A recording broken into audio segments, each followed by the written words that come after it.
ఒకే పనిని పదే పదే చేస్తుంటే చివరికి అది అలవాటుగా మారుతుంది. పెద్దవాళ్లైతే కాస్త చైతన్యంతో ఈ అలవాట్లను మార్చుకునేందుకు ప్రయత్నిస్తూ ఉంటారు. అదే పిల్లలైతే అలవాట్లను మార్చుకోవటం చాలా కష్టం. చిన్నతనంలో అలా మార్చుకోలేని అలవాట్లలో కొన్ని పిల్లల్లో దంత సమస్యలను తెచ్చిపెడుతూ ఉంటాయి. ముఖ్యంగా రాత్రిపూట పాలపీకను నోట్లోనే పెట్టుకుని పడుకోవటం, నోట్లో వేలేసుకోవటం, నాలుకతో దంతాలను బయటకు తోయటం వంటి అలవాట్ల మూలంగా పిల్లల్లో వంకర పళ్ళు, ఎత్తుపళ్ళు, దంతాలు ఎగుడు దిగుడుగా రావటం వంటి సమస్యలు కనిపిస్తూ ఉంటాయి. పిల్లల్లో దంత సమస్యలను తెచ్చిపెట్టే అలవాట్లు, వాటికి పరిష్కార మార్గాల గురించి ఇప్పుడు తెలుసుకుందాం.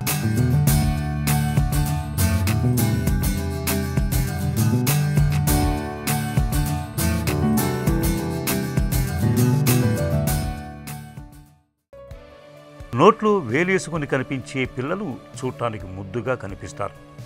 ఇక చాక్లెట్ తింటూనో ఐస్ క్రీం చప్పరిస్తూనో కనిపించే పిల్లల్ని చూస్తే మనం బొగ్గలు పిండకుండా ఉండలేం. అయితే ముద్దుగా కనిపించే ఈ అలవాట్లే పిల్లల్లో దంతాలకు ఎసరు పెడుతూ ఉంటాయి. దంతాల్ని పుచ్చిపోయేలా చేస్తూ ఉంటాయి. పళ్లను ఎగుడు దిగుడుగా మారుస్తూ ఉంటాయి. ఈ సమస్యల్ని పట్టించుకోకపోతే పిల్లల అందమైన నవ్వు కాస్త ఆకారం లేకుండా పోతుంది. ఇక ఎదిగే వయసులో నోటిలో వచ్చే మార్పులు, దవడ ఎముకకు సంబంధించిన సమస్యలు కూడా పిల్లల్లో ఎక్కువగానే కనిపిస్తూ ఉంటాయి. పిల్లల్లో దంత సమస్యలకు చాలా వరకు నోట్లో వేలు పెట్టుకోవటం, జంక్ ఫుడ్, చాక్లెట్లు, కూల్ డ్రింకులే కారణమని చెబుతారు డాక్టర్లు. పిల్లల్లో కామన్గా ఏంటంటే థమ్ సక్కింగ్ అనేది ఎక్కువ అలవాటు చూస్తూ ఉంటాము.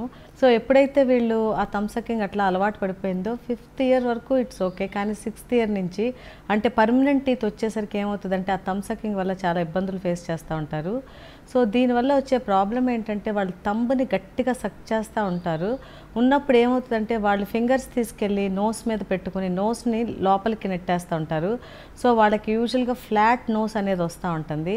తర్వాత ఈ ఫింగర్స్ తోటి థంబ్ని సక్ చేస్తూ ఉంటే కింద పళ్ళు లోపలే ఉండిపోయి బయటికి రావు, అన్ఇరప్టెడ్గా ఉంటాయి పాలపళ్ళు, permanent teeth. At the same time పైన పళ్ళ మధ్యలో గ్యాప్ అనేది వచ్చేస్తూ ఉంటుంది, ఒక వీ షేప్డ్ ఆర్చ్ వస్తుంది. వాళ్ళు ఎక్కువ ప్రెషర్ పెట్టి థంబ్ని సక్ చేస్తూ ఉంటే పైన ఆర్చ్ అంతా కూడా ఓవల్ షేప్ నుంచి వీ షేప్లో వచ్చేసి పళ్ళ మధ్యలో గ్యాప్ అనేది వచ్చేసి ఎత్తుపళ్ళు అనేది కూడా వస్తూ ఉంటాయి. సెకండ్ హ్యాబిట్ మన పిల్లల్లో చూసేది నెయిల్ బైటింగ్, తర్వాత టంగ్ థ్రస్టింగ్. యూజువల్గా పిల్లలు ఏంటంటే పుట్టిన వెంటనే ఇన్ఫెంట్స్ టంగ్ని బయటికి థ్రస్ట్ చేసి మిల్క్ని సక్ చేస్తూ ఉంటారు. టంగ్ తోటి మిల్క్ని లోపలికి సక్ చేసుకుంటూ ఉంటారు. సో ఎప్పుడైతే వాళ్ళని సక్ చేస్తారో వాళ్ళకి చోకింగ్ కానీ అట్లాంటివి ఏమి ఉండవు. సో అలా వాళ్ళకి టంగ్ని ఇట్లా ముందుకి నెట్టడం అలవాటైపోయి వాళ్ళు 1 year వచ్చినా కూడా ఈ టంగ్ థ్రస్టింగ్ అలవాటైపోయి నాలుకతో ముందు పళ్ళని నెట్టుతూ ఉంటారు. సో వాళ్ళు మాట్లాడదామన్నా కూడా స్పీచ్ కూడా ఒక రకమైన స్పీచ్ ఉంటుంది. వాళ్ళు ఎస్ అనేది కరెక్ట్గా పలకలేరు. టంగ్ని ఎక్కువ అకామిడేట్ కాకుండా ముందుకి నెడతా ఉంటే పైన పళ్ళు కూడా ఎత్తొస్తూ ఉంటాయి, కింద పళ్ళ మధ్యలో కూడా గ్యాప్లు అనేది వస్తుంది. ఇది టంగ్ థ్రస్టింగ్ హ్యాబిట్. ఇవి కాకుండా కొంతమంది పిల్లలకి నైట్ గ్రైండింగ్ హ్యాబిట్ అని ఉంటుంది. అంటే తెలవకుండా రాత్రిపూట పళ్ళు కొరుకుతూ ఉంటారు. వాళ్ళు ఉదయం పూట ఏమైనా స్ట్రెస్లు ఉన్నా, ఏదన్నా ప్రాబ్లమ్స్ ఉన్నా, టెన్షన్స్ ఉన్నా ఈ పిల్లల దగ్గర నుంచి టీనేజర్స్ వరకు కూడా నైట్ టైం గ్రైండింగ్ అనేది ఉంటుంది. ఈ నైట్ గ్రైండింగ్ వల్ల వాళ్ళు కాన్స్టెంట్గా గ్రైండ్ చేసి చేసి పళ్ళ మీద ఉన్న ఎనామిల్ అంతా పోతూ ఉంటుంది. తర్వాత చిప్ ఆఫ్ అయిపోయి వాళ్ళకి సెన్సిటివిటీ, పొద్దున్న లేసేసరికి సివియర్ జా పెయిన్ ఉంటుంది. అది నైట్ గ్రైండింగ్ హ్యాబిట్. పిల్లల్లో సాధారణంగా పళ్ళు పుచ్చిపోవటం అనేది ఎక్కువగా చూస్తూ ఉంటాం.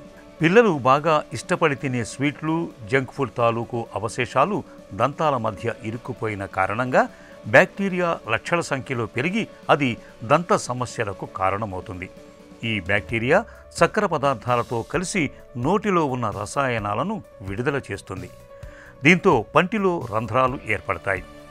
అది పిప్పిపళ్లకు దారితీస్తుంది. ఈ పిప్పిపళ్ళు మొదటి దశలో ఇబ్బంది పెట్టకపోయినా రంధ్రాలు పెద్దవవుతున్న కొద్దీ ఇన్ఫెక్షన్ వచ్చి నొప్పి మొదలవుతుంది. సరైన సమయంలో చికిత్స చేయించకపోతే ఇన్ఫెక్షన్ ఎముక వరకు చేరవచ్చు. దాంతో ముందు ముందు రావాల్సిన శాశ్వత దంతాలు పాడయ్యే ప్రమాదం ఉంది. పళ్లల్లో చిక్కుకున్న ఆహారం సరిగా శుభ్రం చేయకపోవటం వల్ల దంతాలకే కాకుండా చిగుళ్లకు కూడా సమస్యలు వస్తాయి. చిగుళ్ల వాపు, చిగుళ్ల నుండి రక్తస్రావం, నోటి దుర్వాసన వంటి సమస్యలు రావచ్చు. చిన్న వయసులోనే చిగుళ్ళ జబ్బు వస్తే పిల్లలు జీవితకాలం దృఢమైన పళ్ళు లేక ఇబ్బంది పడవలసి రావచ్చు. నోటిలో రంధ్రాలకు ఫిల్లింగ్తో పాటు సమస్యను బట్టి రకరకాల ప్రత్యేక చికిత్సలు అందుబాటులో ఉన్నాయి. పిల్లలకి టంగ్ థ్రస్టింగ్ ఉంది అంటానికి ఫస్ట్ వాళ్ళ స్పీచ్ చూస్తాము. మాట్లాడినప్పుడు నాలుక బయటకు వస్తూ ఉంటుంది, నోరు క్లోజ్ చేసినప్పుడు కూడా నాలుక బయట పెడతా ఉంటారు. ఇవన్నీ కనుక మీరు నోటీస్ చేస్తే అది కామన్, నార్మల్ అని ఊరుకోవద్దు. ఒకసారి దంతవైద్యుని సంప్రదించి అది కరెక్టా కాదనేది కూడా చూసుకోండి. ఒకవేళ దంతవైద్యుడు టంగ్ థ్రస్ట్ కనుక ఉంది అంటే దానికి తగిన ట్రీట్మెంట్ అనేది ఇస్తారు, అది కూడా 2 years దాటినాక. సో ఈ టంగ్ థ్రస్ట్ అనేది బ్రేక్ చేయడానికి ఒక అప్లయన్స్ నోట్లో తయారు చేసి ఇస్తాము. ఎప్పుడైతే అప్లయన్స్ నోట్లో ప్యాలెట్లో పెడతామో వాళ్ళు టంగ్ని ముందుకు తీసుకొస్తున్నప్పుడు అది టంగ్ గుచ్చుకుంటూ ఉంటుంది. ఎప్పుడైతే అది గుచ్చుకుంటుందో టంగ్ ఆటోమేటిక్గా వాళ్ళు వెనక్కి తీసేసుకుంటూ ఉంటారు. లేదా టంగ్ మూమెంట్ని రెస్ట్రిక్ట్ చేసే అప్లయన్స్ ఇంకోటి ఉంటుంది. సో అది టంగ్ అక్కడి వరకే ఆపేస్తుంది, అంతకన్నా ముందుకు వెళ్ళనివ్వదు. ఆ టంగ్ థ్రస్ట్ బ్రేక్ చేసే అప్లయన్స్ కనుక మనం పిల్లలకు వాడితే చాలా వరకు హ్యాబిట్ నుంచి బయటకు రావచ్చు. బ్రక్సిజం అంటే నైట్ గ్రైండింగ్. పిల్లలు తెలిసి తెలవని టెన్షన్స్ తోటి, ఎగ్జామ్ టెన్షను, లేకపోతే స్కూల్లో టెన్షన్, పీర్ ప్రెషరు, ఇవన్నీ బేర్ చేయలేక నైట్ టైం తెలవకుండానే పళ్ళు కొరుకుతూ ఉంటారు. యూజువల్గా పేరెంట్స్ నోటీస్ చేయాలి వాళ్ళు చేస్తున్నారా లేదా అని. ఒకవేళ పేరెంట్స్ కనుక ఆ సౌండ్ వింటే ఇమీడియట్గా దంతవైద్యుని సంప్రదించండి. ఒకవేళ సివియర్గా ఉంటే కనుక వాళ్ళు దానికి హ్యాబిట్ బ్రేకింగ్ అప్లయన్స్ తయారు చేసి ఇచ్చేస్తారు. నిద్రపోయే ముందు ఆ అప్లయన్స్ పెట్టుకుని పడుకుంటే వాళ్ళు ఒకవేళ పళ్ళు కొరికినా కూడా ప్రెషర్ అంతా అప్లయన్స్ మీద పడుతుంది కానీ పళ్ళ మీద పడదు. సో వాళ్ళు అలా పళ్ళు కనుక కొరకకుండా జస్ట్ అప్లయన్స్ మీద పడి వాళ్ళు పెట్టిన ప్రెషర్ అంతా అప్లయన్స్ తీసుకుంటా వాళ్ళకి సాటిస్ఫాక్షన్ రాక స్లోగా ఆపేస్తూ ఉంటారు. దీన్నే మనం హ్యాబిట్ బ్రేకింగ్ అప్లయన్స్ అని అంటాము. సో ఇది నైట్ టైం కనుక 3 to 4 weeks పెట్టుకున్నైతే కంపల్సరీ వాళ్ళకి హ్యాబిట్ బ్రేక్ అవుతుంది. At the same time teeth అన్నీ కూడా సేవ్ అవుతాయి. ఎనామిల్ బ్రేక్ అవటము, డెంటిన్ ఎక్స్పోజ్ అవ్వటము అట్లాంటి ఏమీ లేకుండా, ఇబ్బంది లేకుండా ఉంటుంది. పలువరుస చక్కగా ఉన్నప్పుడు చిరు దరహాసమైన ఎంతో మనోహరంగా ఉంటుంది. అయితే పిల్లల్లో కొంతమందిలో దంతాలు ఎగుడు దిగుడుగా వస్తుంటాయి. నోట్లో వేలు పెట్టుకోవటం, పెదవులు కొరకటం, నాలుకతో పళ్ళు ముందుకు తోయటం, నోటితో గాలి పీల్చటం వంటి అలవాట్ల మూలంగా దవడ ఎముకలు ఒత్తిడి పడుతున్న వైపు ఒరిగిపోయి ఏ కారణం వల్లనైనా పాల పన్ను ఊడకపోతే శాశ్వత పన్ను దాని స్థానంలో కాకుండా ముందుకో వెనకకో వస్తుంది. దీంతో పలు వరుస దెబ్బతింటుంది. ఎత్తుపళ్ళ సమస్యను ఎదిగే వయసులోనే ఇవాళ చాలా చక్కగా సరిచేస్తున్నారు. పిల్లలు ఏదైనా స్ట్రెస్లో ఉన్నప్పుడు నోట్లో ఫింగర్ తీసుకుని సక్ చేస్తా దే ఫీల్ కాన్ఫిడెంట్. సో వాళ్ళ నోట్లో వేలేసుకుని సక్ చేస్తా వాళ్ళు దాన్ని రిలీజ్ చేస్తా ఎంజాయ్ చేస్తూ ఉంటారు. వాళ్ళకి ఒక రకమైన నెగిటివ్ ప్రెషర్ లోపల క్రియేట్ అవుతూ ఉంటుంది, దానివల్ల వాళ్ళకి ప్లెజర్ వస్తూ ఉంటుంది. సో దీన్నే థమ్ సకింగ్ అని అంటాము. సో ఈ థమ్ సకింగ్ అనేది 6 ఏళ్ల తర్వాత ఉంటే కనుక చాలా ప్రాబ్లమ్స్ ఉంటాయి. పళ్ళు ఎత్తుగా వస్తాయి. ఒకవేళ పళ్ళు ఊడిపోయి పర్మనెంట్ టీత్ రావాల్సి వస్తే అవి లోపల ఇరుక్కుపోయి ఉంటాయి, ఇంపాక్ట్ అయిపోయి ఉంటాయి పర్మనెంట్ టీత్. ఎందుకంటే తంబు లోపలికి నెట్టేస్తూ ఉంటుంది పళ్ళు ఎరప్ట్ కాకుండా. ఒకవేళ తంబుని బైపాస్ చేసుకుని పళ్ళు ఎరప్ట్ అవ్వాలంటే అవి బయటకన్నా వస్తాయి లేదా లోపలికన్నా వస్తాయి, అంటే కరెక్ట్ పొజిషన్లోకి రావు అవి. అట్ ద సేమ్ టైం తంబుని మనం ప్యాలెట్లో పెట్టి సక్ చేస్తుంటారు కాబట్టి కింద లోవర్ పళ్ళు అసలు బయటికి రావు, అవి లోపల కింద అంగిట్లోనే ఉండిపోతూ ఉంటాయి. కాబట్టి థమ్ సకింగ్ వల్ల పైన టీత్ ఎత్తుపళ్ళు రావచ్చు, కింద పళ్ళు అనిరప్ట్ కావచ్చు, లేదా పైన పళ్ళు కూడా అనిరప్ట్ కావచ్చు. ఒకవేళ ఇవన్నీ ఇరప్ట్ అయినా కూడా ఎత్తు పళ్ళు కానీ వీ షేప్డ్ ఆర్చ్ కానీ వస్తుంది. తర్వాత లోవర్ మ్యాండిబుల్ కూడా కొంచెం అండర్ డెవలప్డ్ ఉంటుంది, మ్యాక్సిలా మాత్రం బయటకు ప్రొట్రూడ్ అవుతూ ఉంటుంది. ఈ నోటి చుట్టూతో ఉండే మస్కులేచర్ కూడా హైపర్ యాక్టివ్గా ఉండి ఒక రకమైన ఫేస్ వాళ్ళకి డెవలప్ అవుతూ ఉంటుంది. సో ఇది థమ్ సకింగ్ వల్ల వచ్చే ఇబ్బందులు. సో అది పోవాలంటే కనుక ఫస్ట్ మీరు మీ ఇంట్లో మీరు ట్రై చేయండి థమ్ సకింగ్ హ్యాబిట్ని బ్రేక్ చేయడానికి. పిల్లలకి ఎక్స్ప్లెయిన్ చేయండి, లేదా ఏదో ఒకటి చూపించి వాళ్ళని బ్రైబ్ చేయండి. అప్పుడు కూడా వాళ్ళు ఒప్పుకోకపోతే దంతవైద్యుడి దగ్గర తీసుకెళ్ళండి. సో దంతవైద్యుడి దగ్గర తీసుకెళ్ళినప్పుడు థమ్ సకింగ్కి నోట్లో ఒక అప్లయన్స్ ఇస్తారు. ఎప్పుడైతే వీళ్ళు తంబు నోట్లో పెట్టుకుంటారో అప్లయన్స్ వచ్చి వీళ్ళకి గుచ్చుకుంటూ ఉంటుంది. లేదా ఒకవేళ వేరే అప్లయన్స్ ఇస్తే అది తంబు పెట్టుకోవడానికి అకామిడేట్ కాకుండా ఉంటుంది. సో ఇవన్నీ ఉండటం వల్ల వాళ్ళు థమ్ సకింగ్ ప్లెజర్ని ఎంజాయ్ చేయలేరు, at the same time thumb sucking వల్ల వచ్చే ఎఫెక్ట్స్ కూడా చాలా తక్కువ ఉంటాయి. కాబట్టి మీరు ఇమీడియట్గా దంతవైద్యుని సంప్రదించి 4 వీక్స్ మీరు వాళ్ళు మానిటర్ చేసుకోవాలి.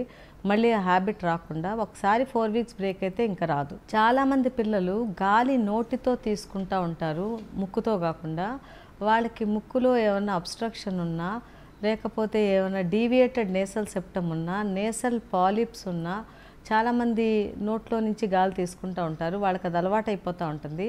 సో వాళ్ళు పడుకున్నప్పుడు ఏం చేస్తారంటే నోరు తెరుచుకుని పడుకుంటూ ఉంటారు. ఎప్పుడైతే నోరు తెరుచుకుని పడుకుంటారో గాలి నోటితో వెళ్తూ ఉంటుందో వాళ్ళకి డ్రై మౌత్ అనేది ఉంటుంది. తర్వాత నోటి నుంచి బ్యాడ్ బ్రెత్ అనేది వస్తూ ఉంటుంది. తర్వాత వాళ్ళ లిప్స్ స్వోలెన్ ఉంటాయి. ఈ లోవర్ మ్యాండబుల్ కూడా కొంచెం అండర్ డెవలప్డ్ ఉండి వాళ్ళ ఫేసెస్ కొంచెం డిఫరెంట్గా కనపడతా ఉంటాయి. సో వాళ్ళ జా కూడా డిఫార్మిటీస్ ఉంటాయి. కంప్లీట్ నేసల్ బ్రీతింగ్ ఆపేసి నోట్లో నుంచి బ్రీత్ తీసుకునే వాళ్ళకి బ్రీతింగ్ కూడా సరిగ్గా ఉండదు, సాచురేషన్ కూడా తక్కువ ఉంటుంది. వాళ్ళు కంప్లీట్ స్లీప్ నైట్ పోలేరు, వాళ్ళు మధ్య మధ్యలో లెగుస్తూ ఉంటారు. ఆక్సిజన్ సాచురేషన్ కూడా కొద్దిగా తగ్గుతూ ఉంటుంది. మీకు మౌత్ బ్రీతింగ్ కనుక నోటీస్ చేస్తే మీరు ఒకసారి మీ డాక్టర్ని సంప్రదించండి. నేసల్ అబ్స్ట్రక్షన్స్ ఏమైనా ఉన్నాయా చూసుకోండి. ఎటువంటి నేసల్ అబ్స్ట్రక్షన్స్ లేకపోతే కనుక వాళ్ళు ఎందుకు నోరు తెరుస్తున్నారనే చూడండి. ఒకవేళ వాళ్ళు ఇన్కాంపిటెంట్ లిప్స్ ఉన్నాయా, లేదా ఎత్తుపళ్ళు ఉన్నాయా, ఒకవేళ బోన్ ఎత్తుగా ఉందా, అవన్నీ చూసుకుని దానికి తగిన ట్రీట్మెంట్ ఇవ్వండి. ఒకవేళ వాళ్ళకి ఏదైనా నోట్లో ఇబ్బంది, ఒక వెనకాల స్పేస్ కనుక లేకపోతే స్పెషల్ అప్లయన్సెస్ ఉన్నాయి ఈ మౌత్ బ్రీతింగ్ స్టాప్ చేయడానికి. సో దంతవైద్యుడు అప్లయన్స్లు ఇచ్చినట్టయితే మీకు ఆ మౌత్ బ్రీతింగ్ అనేది స్టాప్ అయ్యి ప్రాపర్ సాచురేషన్, ప్రాపర్ స్లీప్ అవన్నీ ఉంటాయి. పిల్లలు ఆటలు ఆడుతున్నప్పుడు ప్రమాదవశాత్తుగాను పొరపాటును కింద పడినప్పుడు ముఖానికి దెబ్బలు తగులుతూ ఉంటాయి. కొన్నిసార్లు పళ్ళు విరిగిపోతూ ఉంటాయి, ఊడిపోతూ ఉంటాయి. ఇలాంటప్పుడు వెంటనే చికిత్స చేయించాలి. నిర్లక్ష్యం చేస్తే పళ్ళు వరుస మారటం, పళ్లపై గుర్తులు మిగిలిపోవటం వంటివి జరగవచ్చు.